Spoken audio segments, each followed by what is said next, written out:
Two federal agents walked into the emergency room and stopped in front of Rachel Ferris, right there, between the nurse's station and a row of waiting patients. "Rachel Ferris, you're under arrest. Breaking up cash deposits to keep them under reporting limits is a federal crime."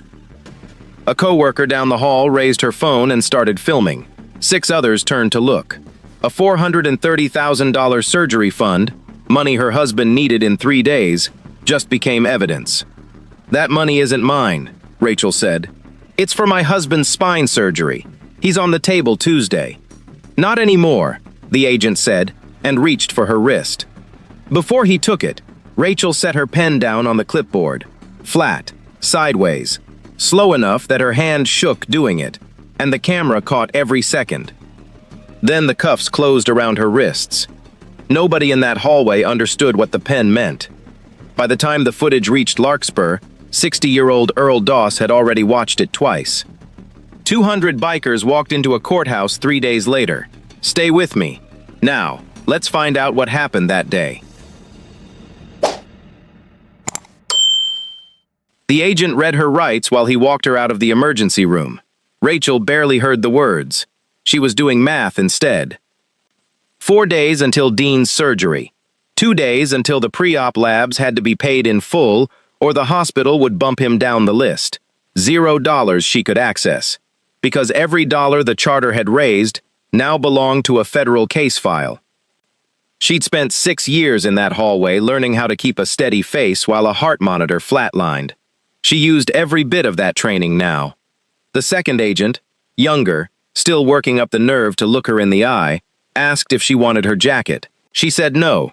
She wanted her hands free as long as possible, even cuffed, even for nothing. They walked her past the room where Dean had been prepped for testing that morning. He wasn't there. He was 3 hours away at a specialist's office, waiting on a call that was supposed to be good news. She thought about that call. She thought about how she was going to have to make it herself now, from a holding cell, and what words she was going to use for a man who'd already survived 1 broken back and didn't need to hear his wife had just been arrested on top of it.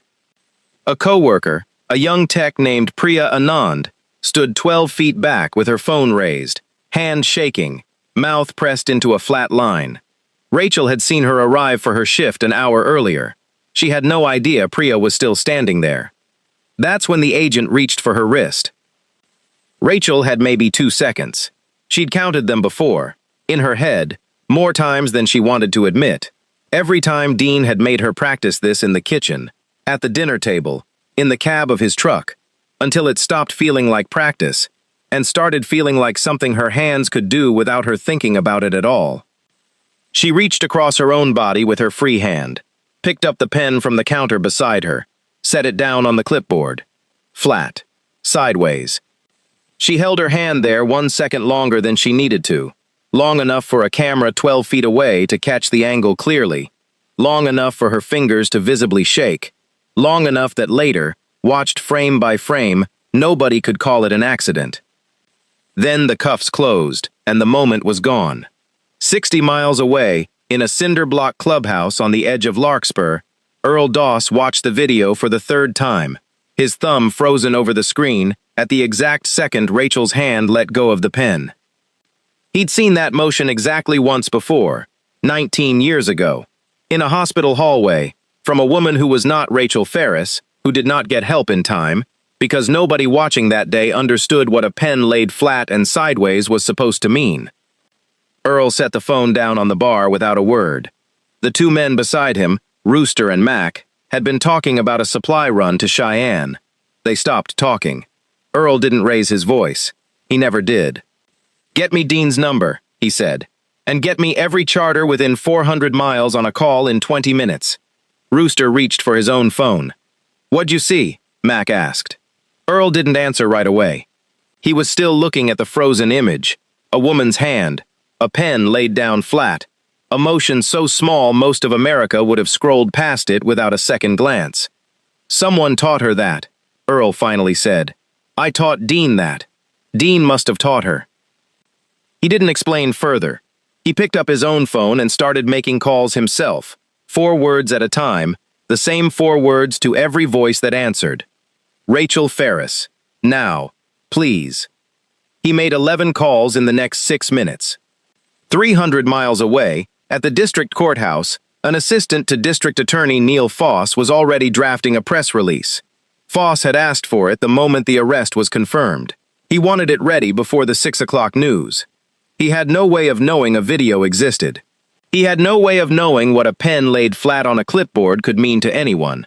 He was thinking about the primary election 5 weeks away, and about how a federal case against a biker's wife was going to look exactly like the kind of toughness his internal polling said he needed. The story he thought he controlled had already left his hands. He just didn't know it yet. Because to understand why one small motion, a pen, laid flat, held 1 second longer than it needed to be, could bring 200 motorcycles to a courthouse steps, you have to go back 4 years.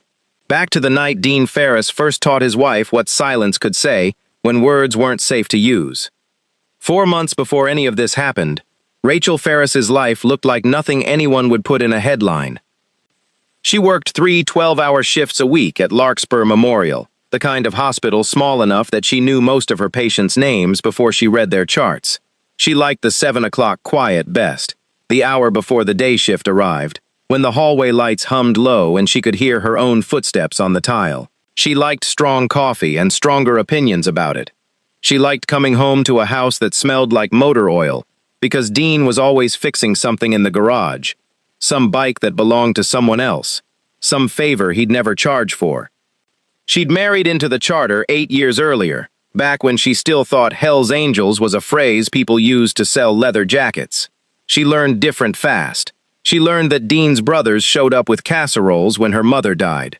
She learned that when her car broke down on Route 9 at midnight, 4 men she'd met twice were there in 11 minutes, and none of them ever brought it up again. She had a business degree she'd never used, earned before nursing school, back when she thought she wanted numbers instead of people.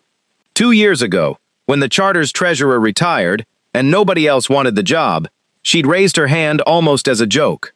"I did know how to balance a ledger once," she'd said. That was how she became the keeper of the fund. The poker run itself was the best day of her year, better than her own birthday. 200 bikes lined up outside the clubhouse at 7 in the morning, engines idling in a long, ragged chorus, while Dean walked the row checking oil levels out of habit rather than need. Rachel worked the registration table with a cash box and a ledger. The same one every year, its cover soft and cracked from a decade of handling. By noon, her hands smelled like sunscreen and diesel.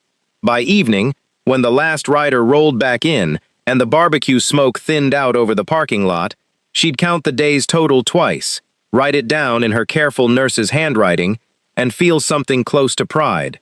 Not because of the number, because of what the number would become: a mortgage payment for the Kowalski family, an oxygen concentrator for old Frank Merrick, a surgery that hadn't had a name yet but would, eventually, have Dean's. It wasn't complicated.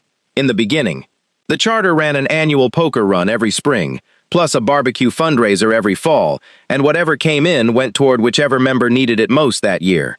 A funeral, a mortgage payment after a layoff, once a wheelchair ramp for a retired member's porch. Cash mostly. Bikers dealt in cash the way small towns always had, long before anyone thought to make that suspicious. Rachel took the cash to the bank near her house, the one with the drive-through window, and the teller who always asked about Dean's back. She never deposited more than she thought was reasonable at once. Nobody had ever told her there was a number attached to that word, reasonable, and a law built entirely around it. Nobody, that is, until Vernon Petty noticed. Vernon Petty was an assistant branch manager at First Frontier Bank, 31 years old. 6 months into a promotion he was terrified of losing. Rachel's deposits crossed his desk in a routine audit, several $1,000s at a time, spaced out over weeks, never quite hitting the $10,000 threshold that would have triggered an automatic currency transaction report. To Vernon, the pattern looked exactly like something his compliance training had taught him to flag. Rachel was a name on a screen to him, nothing more. The poker run, the barbecue, the wheelchair ramp, none of it existed in the version of her life his software could see. He knew a pattern, and patterns were his job. He filed a suspicious activity report. It was routine. It was also, 3 weeks later, sitting on the desk of a financial crimes analyst 200 miles away, an analyst who was, at that exact moment, cross-referencing SAR filings against a list of known motorcycle club affiliations that had landed on her desk from an entirely different office. That was the moment the file found its way, eventually, to District Attorney Neil Foss. Foss had been county prosecutor for 9 years, and for 8 of them, he'd been comfortable. Then a young public defender named Marisol Vance announced she was running against him in the primary, 5 months out, with a campaign built entirely around the idea that Foss had gone soft. Too many plea deals, too many second chances, not enough convictions that made the 6 o'clock news. His internal polling, 3 weeks before Rachel's arrest, had him down by 6 points. His campaign manager, a sharp 26-year-old named Curtis Hale, sat across from him with a legal pad and a very simple idea. "You need a visible win," Curtis said, "something with a face people already fear a little. The financial crimes referral that came in last month, the biker's wife with the structured deposits. That's not just a case. That's a headline that writes itself." Foss had looked at the file. $430,000, moved in careful, patient increments, by a woman married to a man in a leather vest. "There's no underlying crime here," Foss said. "It's charity money." "Doesn't matter," Curtis said. "Structuring doesn't require an underlying crime. That's the whole point of the statute. You arrest her, you get the headline, and by the time anyone explains the nuance, the primary's over." Foss sat with that for exactly 1 night. He had, in fact, one clear opportunity to do something different. 2 weeks before the arrest, a state financial crimes liaison, 2 Wicks, an older investigator named Grant Whitfield, who'd worked with Foss for a decade, called him personally. "This woman's not a criminal," Whitfield said. "She's a nurse who didn't know the law. Give her a warning. Let her open a proper account. Case closed. No headlines. No lawsuits." Foss listened to the whole thing. Then he said the words that would follow him for the rest of his career, though he didn't know that yet. "The optics work better my way. Doesn't matter if it's charity money. It reads the same on a headline." Whitfield didn't argue further. It wasn't his call to make. But he'd recorded the conversation on his office line the moment he dialed Scroke, a habit left over from 30 years of documenting exactly this kind of call, in a state where recording your own conversation required consent from only one party on the line, his own. Rachel, for her part, had no idea any of this was happening. She spent those same 2 weeks the way she spent every 2 weeks, working her shifts, driving Dean to physical therapy twice, and quietly starting to worry about money for a different reason entirely. Dean's surgeon had called on a Tuesday with news that was almost good. The nerve damage was operable. There was a window, a narrow one, 6 weeks before scar tissue closed it permanently. The surgery would cost more than their insurance would cover, and the charter fund, sitting untouched and growing for exactly this kind of emergency, was the only thing standing between Dean and a wheelchair he was 40 years too young for. She remembered, that same week, mentioning to Dean that maybe they should open a real non-profit account for the club fund.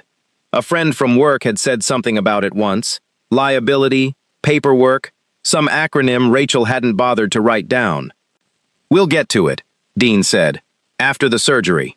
She hadn't pushed. There was too much else to think about. The appointment schedules, the insurance calls, the particular ache in Dean's voice on the nights the pain got bad enough that he stopped pretending it didn't. Somewhere else in the state, a man she'd never met had already decided her name was going to be useful to him. A stranger she couldn't have picked out of a crowd, working out the math of his own campaign on a legal pad 300 miles away. 4 days from that quiet Tuesday, 2 federal agents would be walking toward her down a hospital hallway, and every plan she had for the coming week would belong to someone else. All she knew, that week, was that Dean had a chance, a real one, and that the money to take it was sitting exactly where she'd put it, waiting for a surgery date that was finally, after 3 years, close enough to touch. She slept well that Tuesday night, better than she had in months. Dean's arm was heavy across her waist, his breathing slow and even for the first time in weeks. Through the window she could hear the low tick of the garage cooling down, the sound of an engine someone had left running just a little too long. It was, by any measure she could have named at the time, an ordinary night. She had no way of knowing it was the last ordinary night she'd have for a while. 2 years before the arrest, on a Sunday night, with dishes still in the sink, Dean sat Rachel down at their kitchen table and taught her something he'd never had to teach anyone before. He'd just come home from a charter meeting where Earl had pulled him aside. Rachel remembered the weight of Dean's boots on the porch steps that night, slower than usual, like he was carrying something heavier than his jacket. "Earl told me about Lynn tonight," Dean said, sitting across from her with his hands flat on the table. Rachel didn't know the name. Dean explained it slowly, the way he explained things that mattered. No rush, no drama, just facts, laid out one at a time. 19 years earlier, before Dean had even joined the charter, Earl had a sister-in-law named Lynn. She'd been in a bad marriage, the kind that looked fine from the outside and wasn't. One night at a hospital, sitting beside her own husband's bed after a car accident that wasn't really an accident, she'd tried to tell a nurse something was wrong. She hadn't used the words. She was too afraid of what would happen if her husband, 3 feet away, heard her say them out loud. She'd tried something smaller instead, a folded napkin, turned a certain way, left on the tray table where the nurse would see it. It meant nothing to anyone who hadn't been taught to look for it, and no one that night had been. The nurse cleared the tray an hour later without a second thought. Lynn didn't get another chance to ask. Earl had spent 19 years turning that failure into something useful. He'd taught the wives and daughters and sisters of every man in his charter one simple, silent way to say, "Something is wrong, and I can't say it out loud, but someone who loves me needs to know." "It's not about being in danger every day," Dean told Rachel that night. "It's about having something ready, so if the day ever comes, you're not standing there with no way to say it." He showed her the version Earl had taught him. A pen, any pen, whatever was closest, set down flat, turned sideways, held there just a beat longer than normal. Small enough that nobody would notice unless they already knew to look. Specific enough that once someone did know, there was no mistaking it for an accident. Rachel had watched him demonstrate it on their own kitchen table, using the pen from the junk drawer, his big hands moving with a gentleness that surprised her every time, even after 5 years of marriage. "I don't think I'll ever need this," she'd said. It wasn't dismissive. It was just true, or true enough, sitting in her own kitchen on a Sunday, with the dishes still undone, and nothing in her life that felt dangerous at all. "Probably not," Dean agreed. "That's the whole point. You carry it and you never need it. That's the good version of this." She'd nodded, practiced it twice more because he asked her to, and then they'd done the dishes together and gone to bed. She thought about it maybe 4 times in the 2 years after that, mostly late at night, mostly when Dean told her some story from before they'd met, some old close call from his younger, wilder years. She never once imagined the room where she'd finally use it would be her own hospital, in her own scrubs, with federal agents standing on either side of her. She figured she would carry it for years, maybe her whole marriage, and never once need it. She carried that thought all the way to the Tuesday 2 federal agents walked toward her down a hospital hallway. Rachel spent her first night in the county jail on a thin mattress, listening to a woman 3 cells down cry in her sleep, doing the only math that mattered to her anymore. 3 days until Dean's surgery. Her bail hearing wasn't until morning. Even if a judge set bail today, the charter fund, the only money either of them had for a surgeon's deposit, was still frozen, still evidence, still sitting in a government account with her name attached to it like a warning label. At 6 the next morning, District Attorney Neil Foss stood behind a podium with the county seal bolted to the front of it and did the thing Curtis Hale had told him to do 5 days earlier. "This office does not look the other way because someone wears a badge, a robe, or a leather vest," Foss said. "The law applies to everyone. Today, it applied to Rachel Ferris." A reporter in the back asked whether the office had any comment on reports that Ferris's husband was scheduled for surgery the same week. Foss almost smiled. "Federal law doesn't pause for anyone's calendar, mine included." Grant Whitfield watched the press conference from his office 2 floors up, phone in hand, Foss's direct line already dialed. "You're setting her hearing for Friday morning," Whitfield said, when Foss finally picked up. "That's the same day as her husband's surgery. You understand that." I didn't set her husband's surgery date, Foss said. I set a hearing date that works for my calendar. You could move it a week. Nobody would blink. The primary's in 5 weeks, Grant. I'm not moving anything. Whitfield hung up first. It was the last conversation the two men would have as friends. Rachel heard about the hearing date from her court-appointed lawyer, a tired, decent man named Oscar Reyes, who'd taken maybe 4 federal cases in his career, and none of them like this one.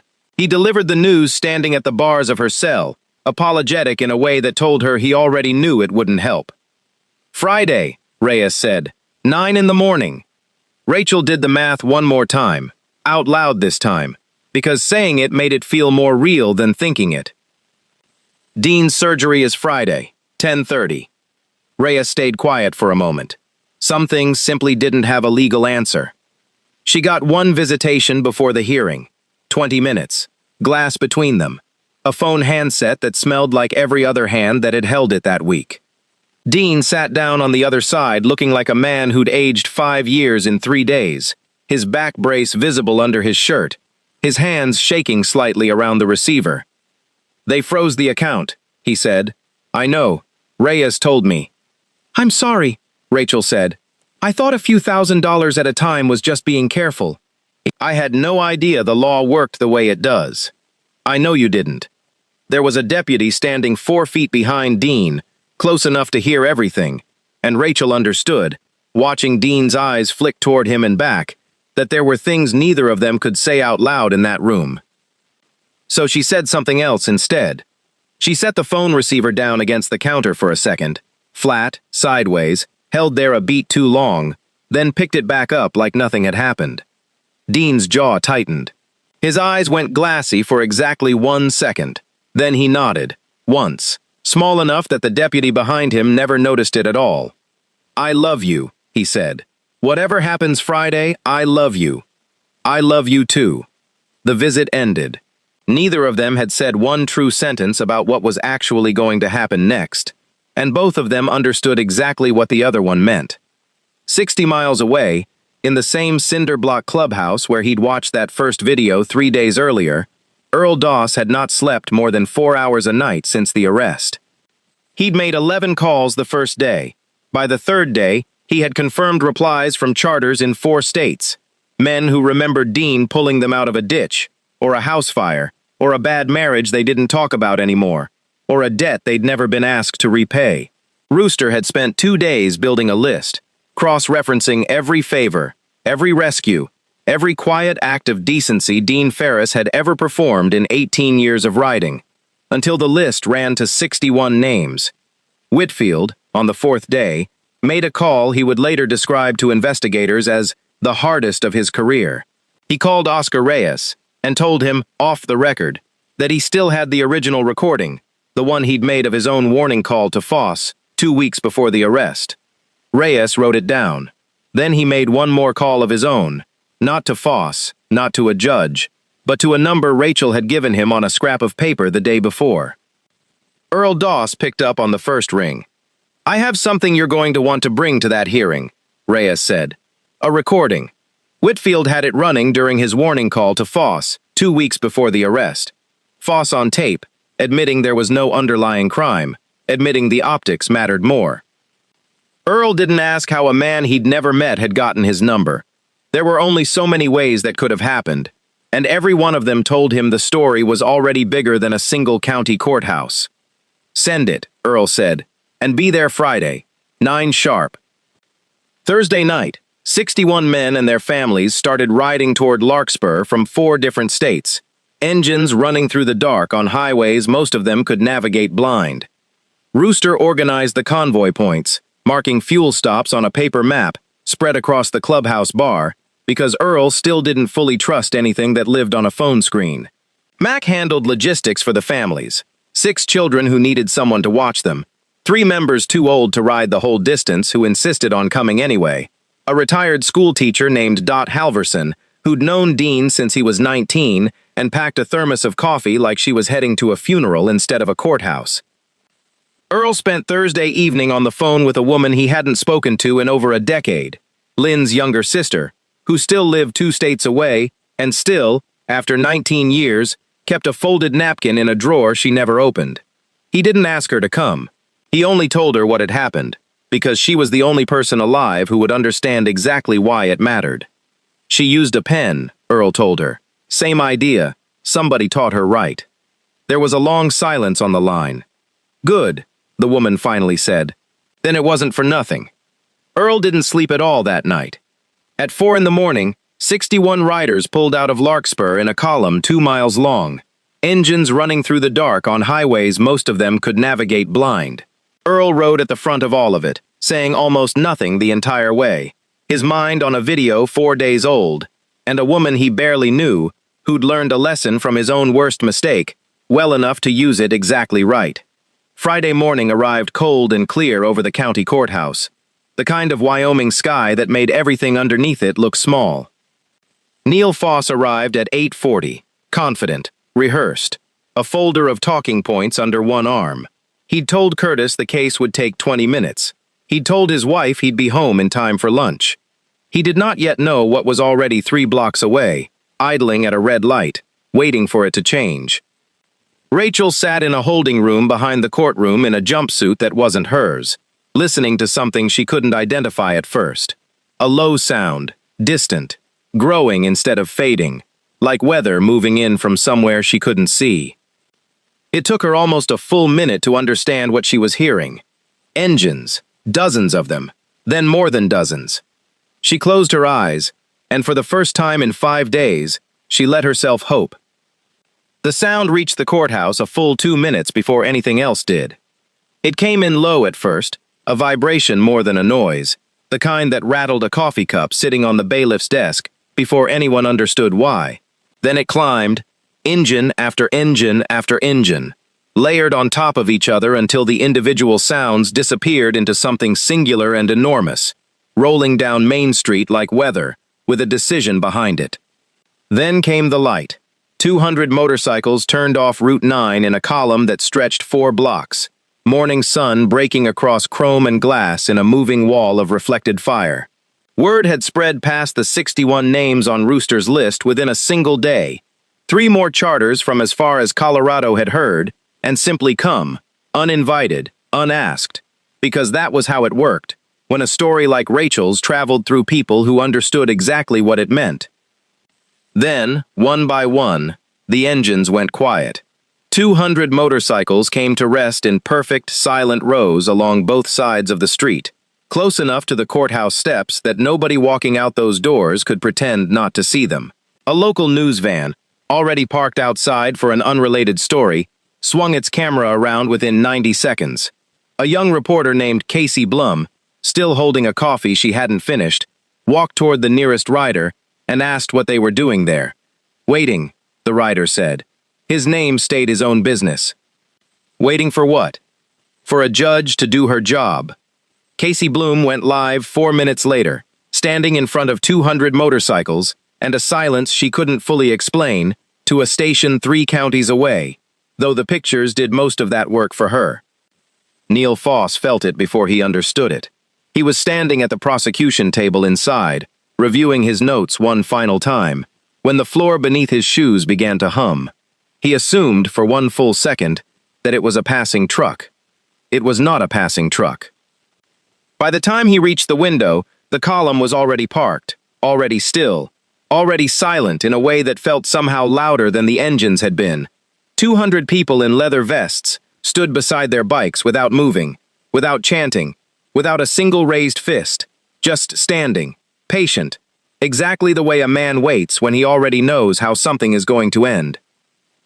Rachel, 60 feet away in the holding room, felt the vibration travel up through the concrete floor and into the soles of her shoes before the sound of it ever reached her ears. Her whole chest went tight, in a way that had nothing to do with fear. "That's them," she said out loud, to no one, because Reyes had already stepped out to check on the courtroom. She pressed her palm flat against the cinder block wall, the way she'd once pressed a pen flat against a clipboard, and for the first time in 5 days, she let herself cry. Inside the courtroom, Judge Miriam Castellano called the hearing to order at 9 sharp, apparently unbothered by the crowd now filling every seat in the gallery and spilling 3 deep into the hallway behind the doors. Earl Doss sat in the front row, Dot Halverson beside him with her thermos still unopened. 60 other faces filling the benches behind them in rows that went utterly silent the moment the judge's gavel came down.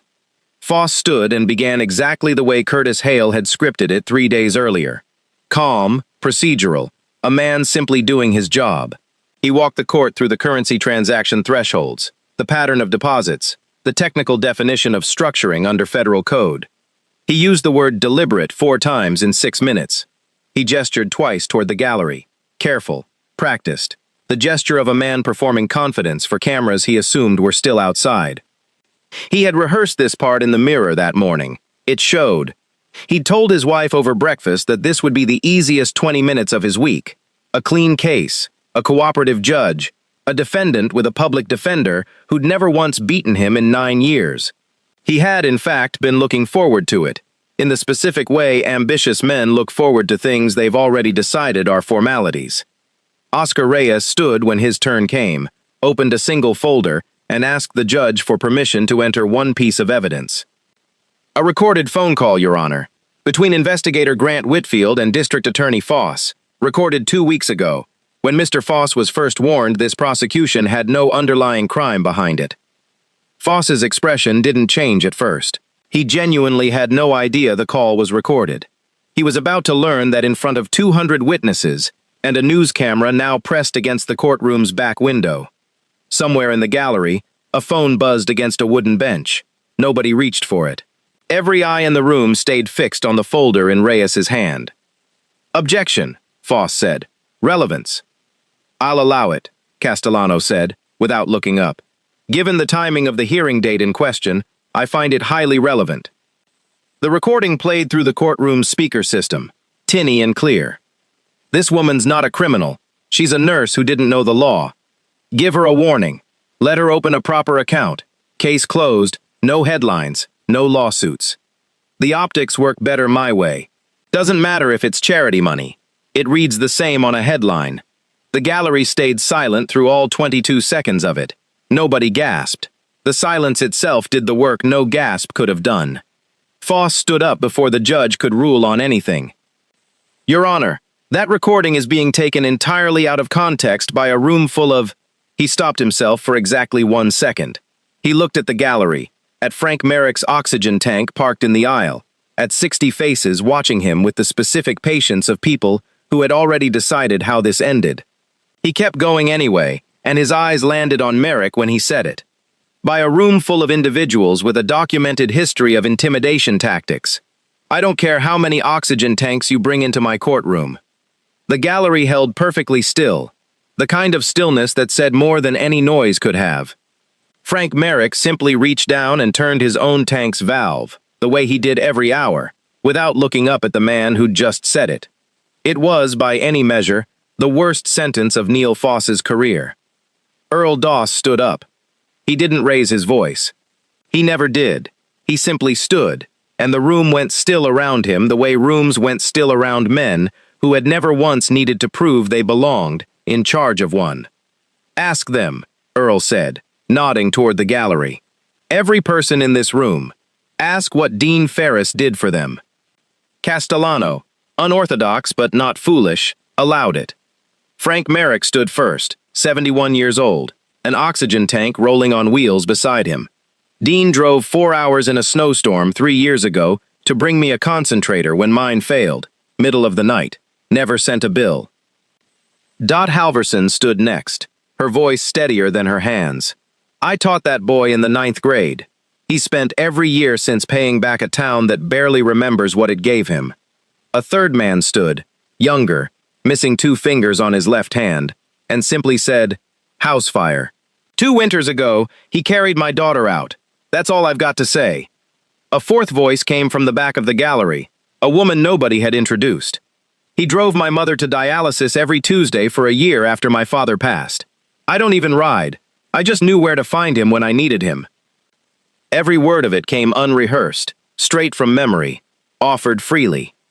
Foss looked at the recording transcript in front of him, then at the 60-some faces still standing in the gallery, then at the news camera visible through the back window, Then at the 200 more people he knew were standing silently in the cold outside. Something in his expression finally shifted. Not remorse yet, not quite, but the particular look of a man realizing the floor he was standing on had changed shape sometime in the last 15 minutes, entirely without his permission. Curtis Hale, sitting in the second row behind the prosecution table, had gone the color of old paper. He'd built an entire campaign strategy around the assumption that nobody outside a courtroom ever really watched what happened inside one. He was watching, in real time, exactly how wrong that assumption had been. Foss tried once more anyway, because men like Foss always tried once more. "This is a courtroom," he said, "not a rally." "You're right," Earl said. "It's a courtroom. That's exactly why we're being quiet." The gallery stayed silent. It didn't need anything more than that. The quiet after Earl's sentence carried its own verdict, and everyone in that room, Foss included, understood it the same way. Judge Castellano set down her pen.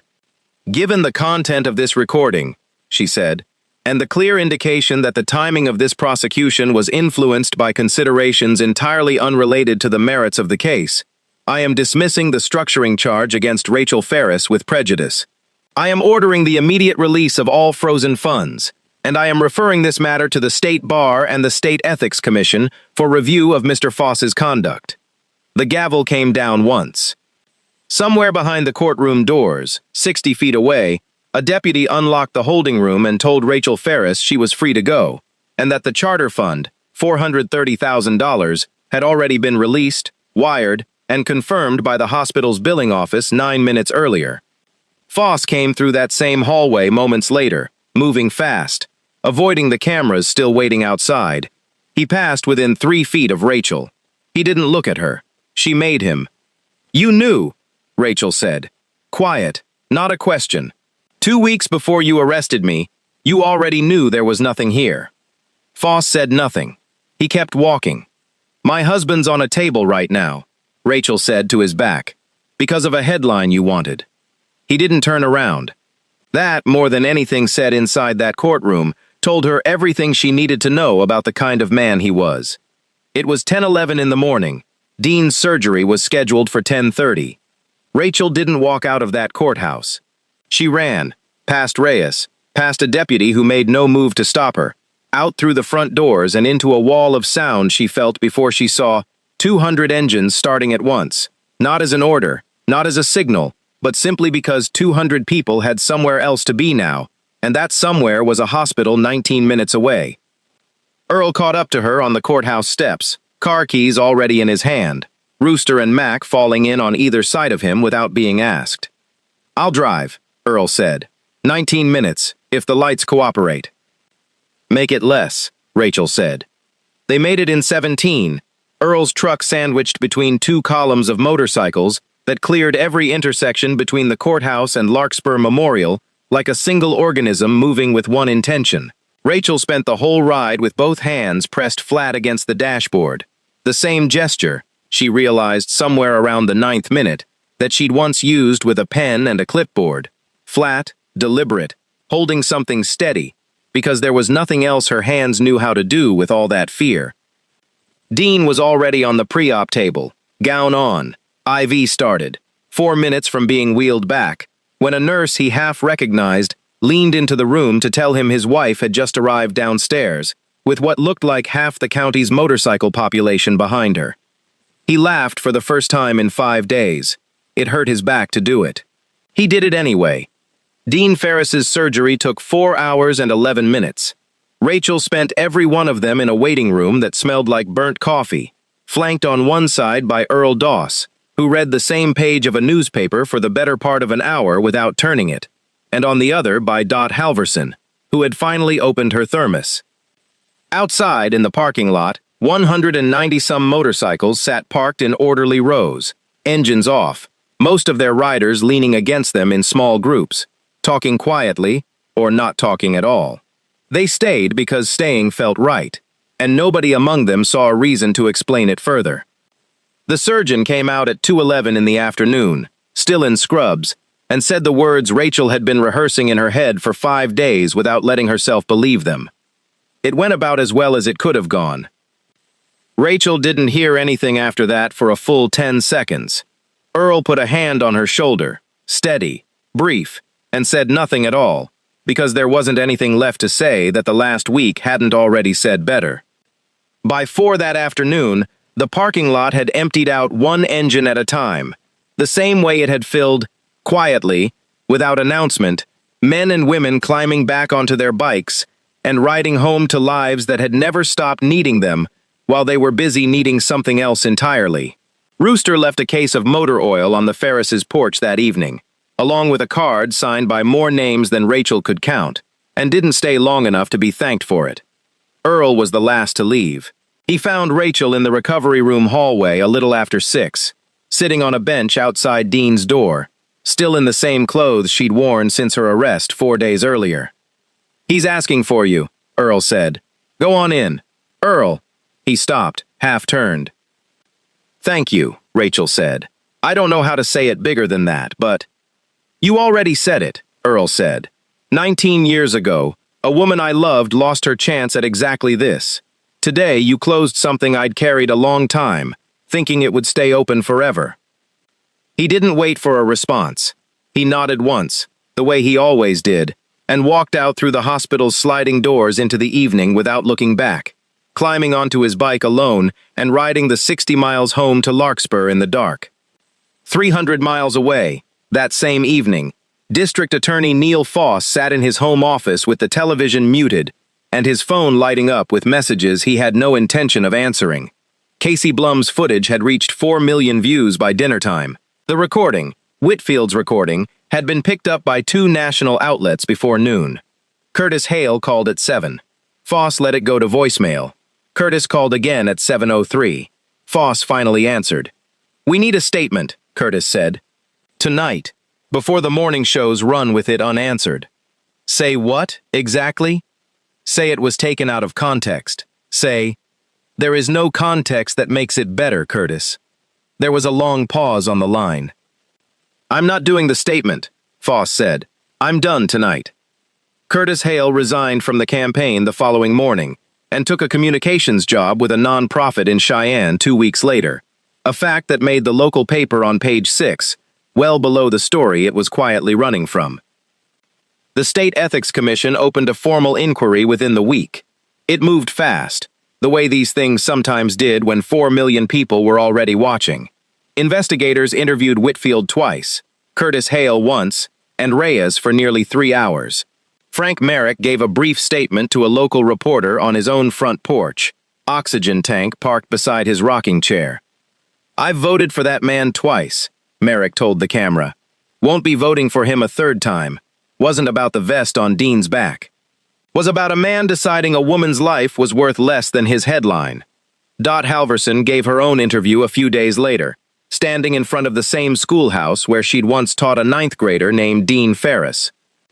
"People think bikers and law-abiding folks are 2 different kinds of people," she said. "I've known Dean since he was 14 years old, skinning his knees on that playground behind me. He's more law-abiding than the man who tried to put his wife in prison." 6 weeks later, the commission released its findings.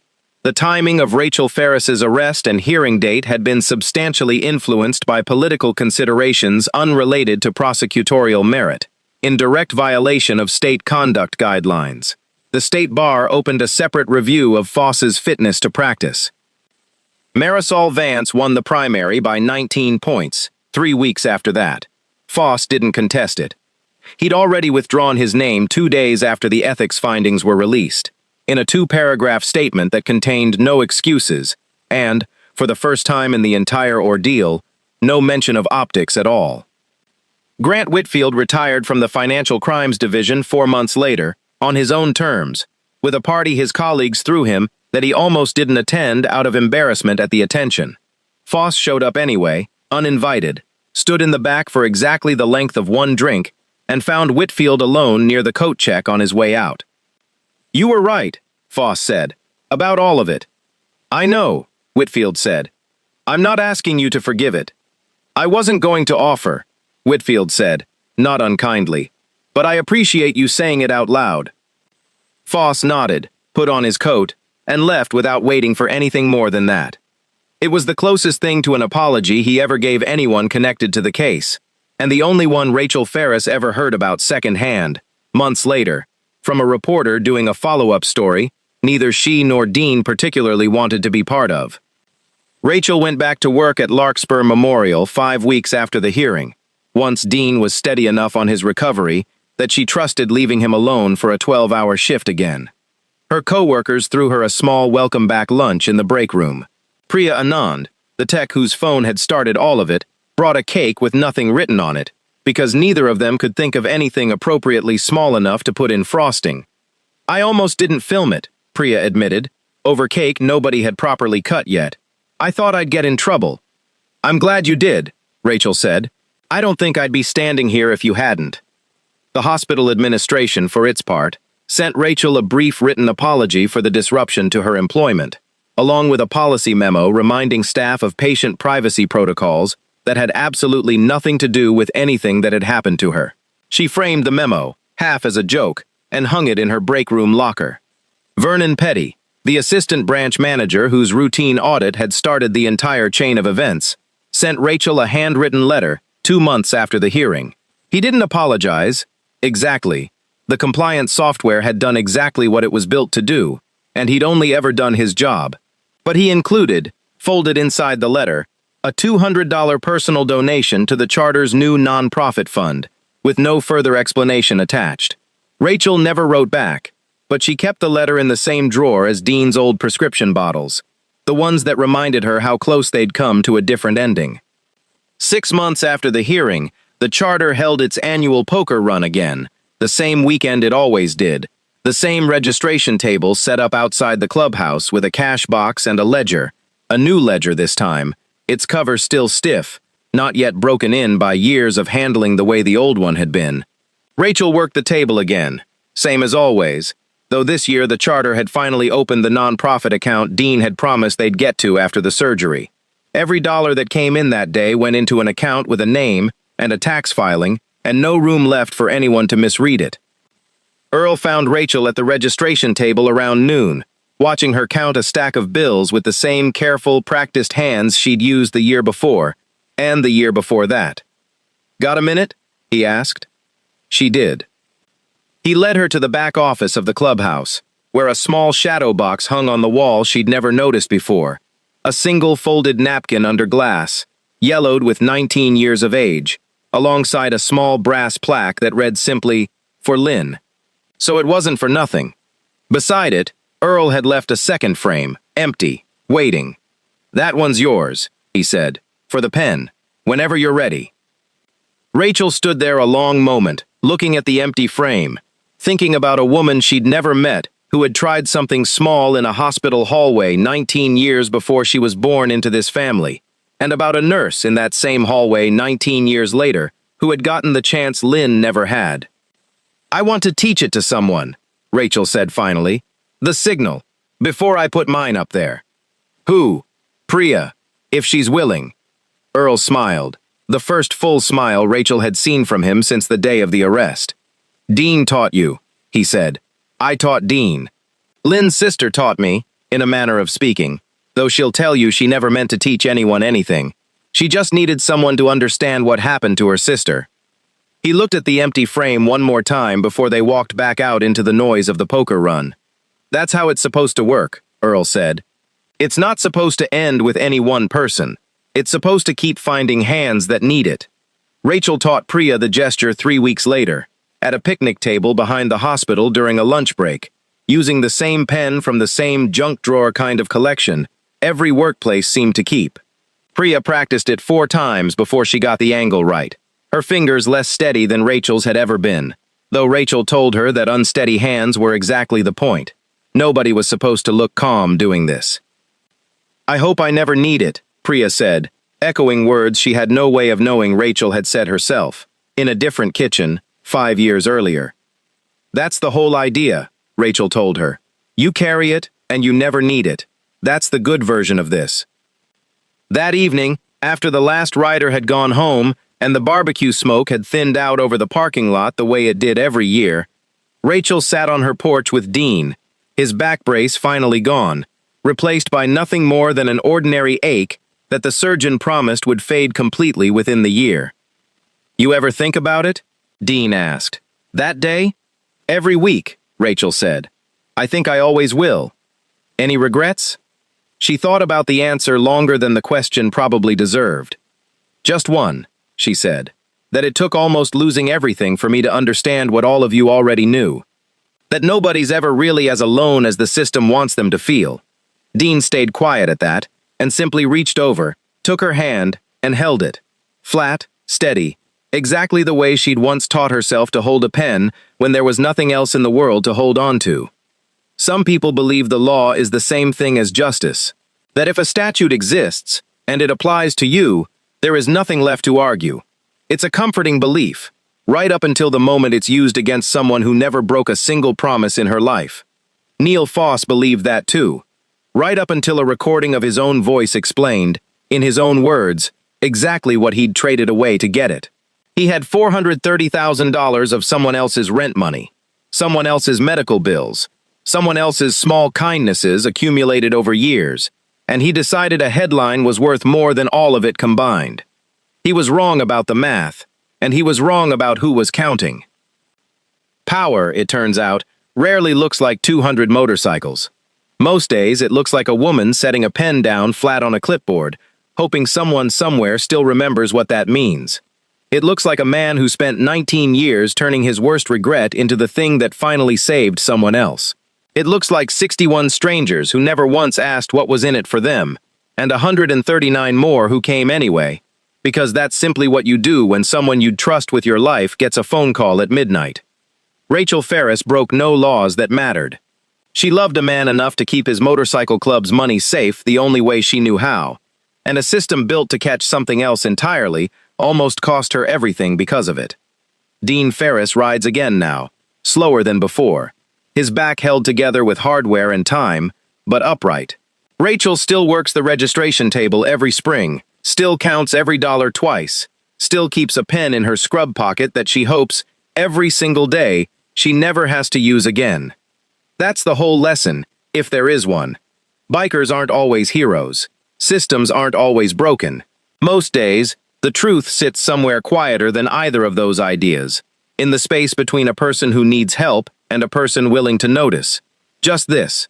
Somewhere, right now, someone is being taught a quiet way to ask for help, and somewhere else, someone who loves them is learning to watch for it.